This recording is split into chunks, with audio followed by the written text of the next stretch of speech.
Hello again, this is Dick Foth with Stories from the Road.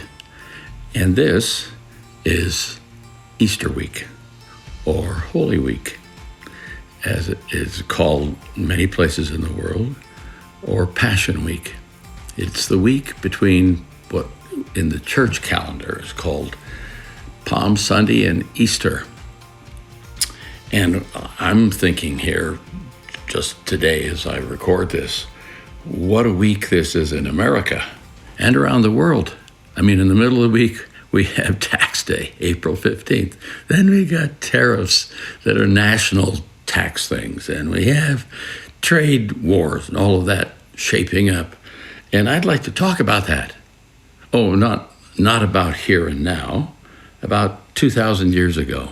I'd like to talk just for a few moments about the relationship between leaders, in this case, a king, and taxes, and how all of that works, and generally about money. I rarely talk about money, but it's a fascinating subject. I like it. I think most people like it. If you don't have much, you'd like more of it, and even if you have a lot, my experience is you also probably like more of it. But this is the introduction. This Palm Sunday weekend on which I am recording this is the introduction to the week that changed the world forever by the end of the week. In a tiny religious country, it was a pivotal moment. It was a pivotal moment about a big festival that they had called Passover, and without going into the details of it, Passover to the Jewish community, it's historically for sure an observant Jewish community, is sort of 4th of July and Christmas and all of that on steroids. It's a huge thing. Jerusalem at that time had probably 20 to 30,000 people, and it swelled because maybe up to 150,000 or more would come in for this pilgrimage festival. Romans had been in charge for 60 years. They brought in extra troops because, you get that many people in town, you can have problems. And you had the Jewish religious leaders who were sort of connected, they were connected to the Roman hierarchy. But they have a problem because on this particular day, and on this particular week actually, this radical rabbi, Jesus of Nazareth, comes to town. People loved him. But on this day, they called him king. But leaders generally had murder in their hearts.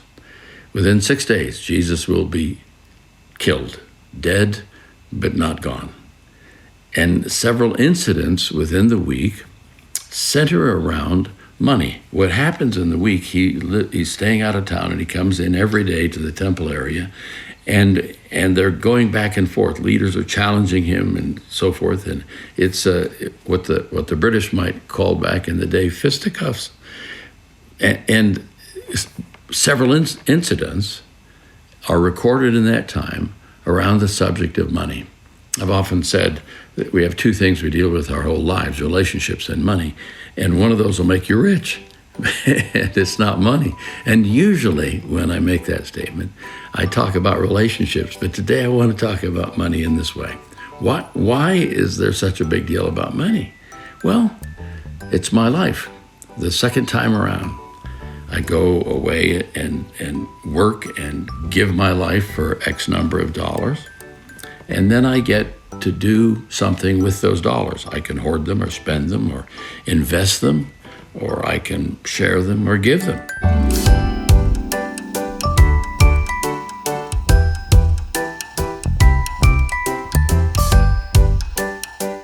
What happens in this week is that when Jesus comes to town, they call him a king, either authentically or when he dies on the cross, they put up a sign saying, King of the Jews, in 3 languages, so it can be sarcastic, if you will, and it's in Aramaic, Latin, and Greek. There's a natural connection between kings and money. And money tends to take front stage center. Years before, 1,000 years before Jesus, there was a prophet named Samuel, and his boys were not following his principles. And it says that they turned aside after dishonest gain and accepted bribes. These were going to be the leaders of the country. They accepted bribes and perverted justice. Now, there's anything wrong with money, but it says that attachment to money, when that's the driver, that leads to all kinds of challenges. So they came to Samuel and said, we want a king. And Samuel tells God, they want a king. And God tells Samuel, we'll tell them what happens if they get a king. And in 1 Samuel, the 8th chapter, it's interesting. He says, this is what a king will do who reigns over you. He'll claim as his rights. He'll take your sons, make them serve with his chariots and horses. They will run in front of his chariots. Some he will assign to be commanders of thousands and commanders of 50s, and others to plow his ground and reap his harvest, still others to make weapons of war and equipment for his chariots. He'll take your daughters to be perfumers and cookers and bakers, take the best of your fields and vineyards and olive groves and give them to his attendants. He'll take a tenth of your grain and of your vintage and give it to his officials, your male and female servants, and the best of your cattle and donkeys he'll take for his own. I mean, it goes on and on and on. In essence, they're saying, if you have a king, he'll take your stuff. And at the end of the time, the people don't say, time out, we don't want to go. They say, yeah, that's what we'd like. and so the next 1,000 years, or in Israel's history, you have kings, most of whom are horrific. They're terrible. But a Messiah king has been promised. It will bring freedom and life. And that shows up, according to Gospels, as Jesus of Nazareth. But it's interesting because his earthly life begins with taxes. This is what it says. This is in Luke, the 2nd chapter. In those days, Caesar Augustus issued a decree that a census should be taken of the entire Roman world. This was the first census that took place while Quirinius was governor of Syria. Well, why did the Romans take census? Well, they were fond of him. It took a lot of taxes, because that's what a census was about. A lot of taxes to keep the enormous Roman army going, conquering the known world, building roads. So anyway, that's where Jesus comes in the door with a tax roll call. He lives for 33 years. He does these powerful things, signs and wonders, and shows his authority over disease and nature and death, and he taught with authority. People say we've never heard anybody teach like this, but he did it with some powerful stories. Some of my favorites are about money, like the story of the Good Samaritan, a person who helps another guy who's been robbed and beaten, and the other guy is detested by this person's group. He's a different ethnicity, he believes different things, but this man uses his own money to take care of this person that he, quote, shouldn't be taking care of. Then you have these little anecdotes about a lost coin and a lost sheep. There's one about a lost son. Some of us know that story as the story of the prodigal son. It's really a story of the gracious father, but it's about an inheritance.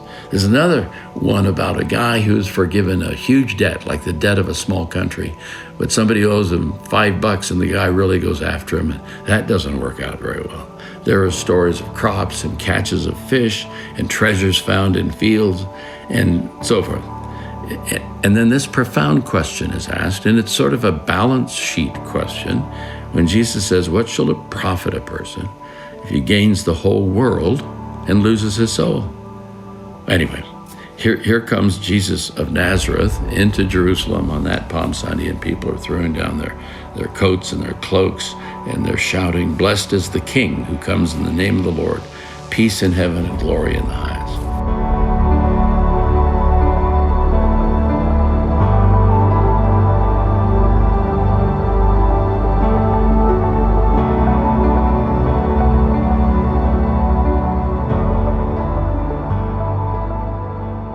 Within 5 days, he'll be dead. But in those 5 days, he's staying out of town. He comes in every day to teach in the temple, which is the main area where people gather for this Passover. And that next day, he goes in and upends the table of money changers. These are people who are trying to rip off the population in this festival season unfairly. And he's saying, that's not what this is about. That's not what my Father's house should be for. Should be for prayer. Then there's another story about him watching people put money in the treasury, and people with great wealth are putting in great amounts. That's fine. But then a widow woman comes and puts in 2 mites. That's less than a penny. It's all she has. And that becomes the iconic story for what it means to give your life. And then an actual question is asked by the leaders: to whom should we pay taxes, Caesar or to God? And Jesus asks for a denarius, a Roman coin, holds it up, says whose image is on this, and of course it's Caesar's. Whose name? Caesar's. And then he says, give to Caesar what's Caesar's, to God what's God's. And in my mind's eye, I see him tossing the penny on the ground. Says that's essentially the kind of thing Caesar can put his image on. But then pointing at the people, he by implication says, but God has his image in you. You were made in God's image. He wants you. If he has us, he has our pennies.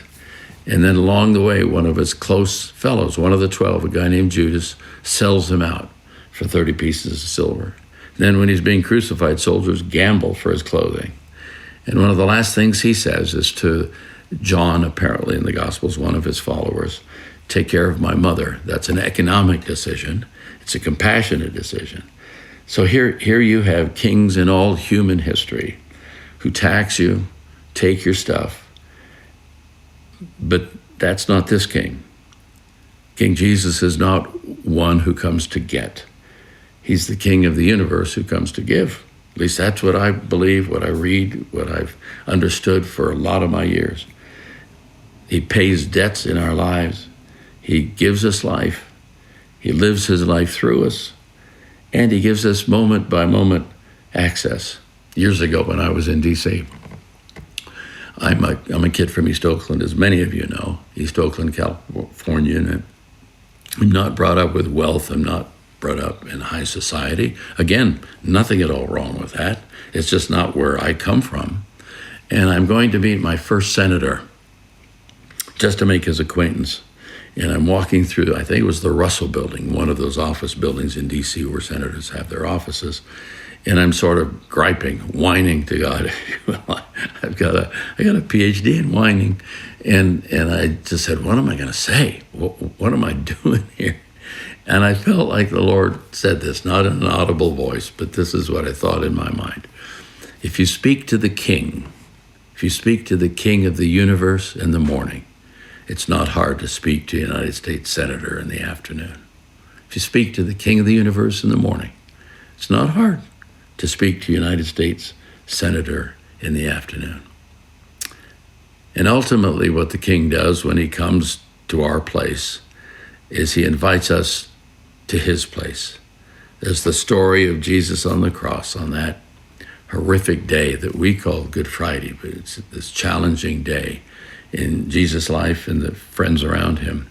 Two thieves, one on either side, and they're ragging on him essentially. And then one of them says, this man, i.e. Jesus, doesn't belong here. And he says to Jesus, remember me. And Jesus one-ups him, if you will. And this is a Foth paraphrase. I'll do one better than that. This day you'll be with me in paradise. In that moment in time, with a humble heart and a person telling the truth about what's going on, he gets invited to the king's house. Well, that's my thought.